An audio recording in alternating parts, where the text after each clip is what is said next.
soy Alannah. Él es Sofía. Él es Sarah.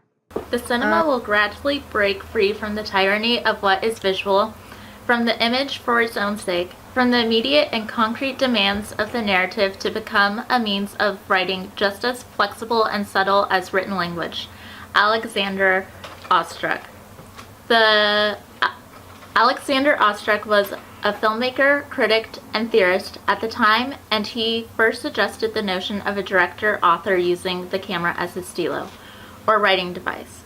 Though not one of the Young Turks, Camera-stylo, the idea that the author uses the camera as an instrument for conveying emotions, themes, aesthetics, and reflections of what the director believes to be the authentic experiences of a post-World War II Frenchman.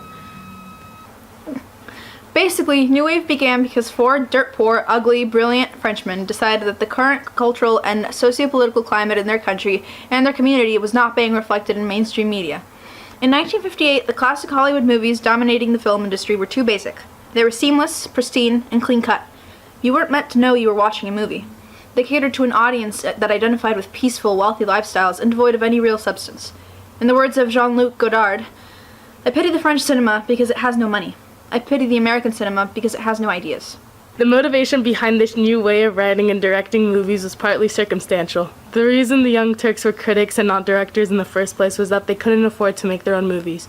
Handheld cameras allowed them to have the freedom to make what they want, how they want. However, they also didn't have the money to build the sets that had previously been exclusively used in movies.